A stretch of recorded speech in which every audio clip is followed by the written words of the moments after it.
Hi friends, welcome to truths of Telugu. 100 సంవత్సరానికి ఒక virus మహమ్మారి మనుషుల్ని అంతం చేయడానికి వస్తుంది. ఇది వాస్తవం అని చెప్పడానికి గత 4 శతాబ్దాల నుండి చూస్తే నిజమేనని అర్థమవుతుంది. ఏదో ఒక మూల చిన్న వైరస్లా పుట్టి ప్రపంచమంతా విస్తరిస్తూనే ఉంది.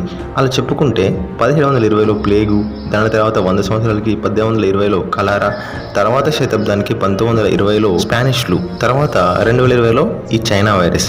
ఇలా ప్రతి 100 సంవత్సరాలకు ఒక వైరస్ వచ్చి మనుషుల్ని అంతం చేయబోయాయి. ఇంకా ముందు ముందు ఎలాంటి వ్యాధులు వస్తాయో తెలియదు. మరి దీన్ని బట్టి చూస్తే ఏలియన్స్ ఏమైనా కావాలనే మనుషులపై ఈ వైరస్ ని వదులుతున్నాయా, లేదా నేచర్ కోపానికి అలా జరుగుతుందా అనే విషయాలు ఈ వీడియోలో పూర్తిగా తెలుసుకుందాం రండి. 1720లో యూరోప్ ప్రజల్ని బివోనిక్ ప్లేగు కలవరపెట్టింది. ఈ ప్లేగు అనే వ్యాధి స్పానిష్లో మార్చెస్లో బయటపడింది. అది అప్పుడు ఆ నగరంలోనే 50,000 మందిని పైగా బలి తీసుకుంది. మొత్తం మీద ఫ్రాన్స్ వ్యాప్తంగా 1,00,000 మందికి పైగా చనిపోయారు. యూరోప్లో పుట్టిన ఈ ప్లేగు వ్యాధి ప్రపంచమంతటా వ్యాపించి చాలా కాలం ప్రజల్ని ఉక్కిరిబిక్కిరి చేసింది. అలా 100 సంవత్సరాలు గడిచాక 1936లో వాల్డిమర్ హఫ్కేన్ అనే శాస్త్రవేత్త ఈ ప్లేగుకి వ్యాక్సిన్ కనుక్కున్నాడు. దీన్ని బట్టి చూస్తే ప్లేగ్ వ్యాధికి వ్యాక్సిన్ వచ్చే ముందే అంటే 1820లోనే కలారా అనే మహమ్మారి ఆసియా ఖండం మొత్తాన్ని కబళించి వేసింది. ఆ కాలంలో ఈ కలారా ఇండోనేషియా దేశంలో 1,00,000 మందికి పైగా ప్రజల్ని చంపింది. కలారా బ్యాక్టీరియాతో కలుషితమైన చెరువు నీటిని తాగి ప్రజలంతా ఈ వ్యాధి బారిన పడ్డారు. అలా ప్రపంచమంతటా వ్యాపించిన ఈ కలారాకు 1885లో స్పానిష్ ఫిజిషియన్ జేమ్ ఫెరన్ అనే వ్యక్తి వ్యాక్సిన్ని కనుక్కున్నాడు. ఇది జరిగిన శతాబ్దం తర్వాత 1920లో అందరికీ పరిచయమైన పేరు స్పానిష్ ఫ్లూ.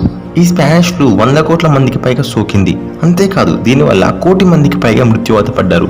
మానవజాతి చరిత్రలోనే పెను విషాదాన్ని నింపిన భయంకరమైన వ్యాధిగా ఈ స్పానిష్ ఫ్లూకి పేరుంది.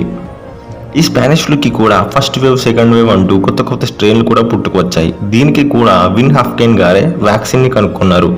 ఈ విషాదం జరిగిన 100 సంవత్సరాలు అవుతున్న సందర్భంగా చైనా వాళ్ళు ప్రపంచానికి కొత్తగా ఇచ్చిన గిఫ్ట్ వచ్చేసి ఈ కరోనా వైరస్. వుహాన్ అనే సిటీలో మొదలై ప్రతి దేశానికి వ్యాప్తి చెంది ఆఖరికి చిన్న చిన్న ఊళ్ళకి కూడా సోకింది.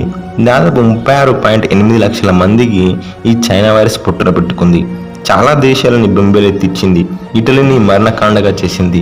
ఇంచుమించు మానవ జాతిని అంతం చేయబోయిన వైరస్ వివరాలు ఇవి. ఇంకా ఫ్యూచర్లో ఎలాంటి వైరస్ పుట్టుకొస్తాయో, మానవ జాతి మొత్తం అంతమయ్యేదాకా ఇలా వైరస్లు వస్తూనే ఉంటాయి కాబోలు. Thanks for watching this video. Please subscribe and click bell icon. Thank you. జై హింద్.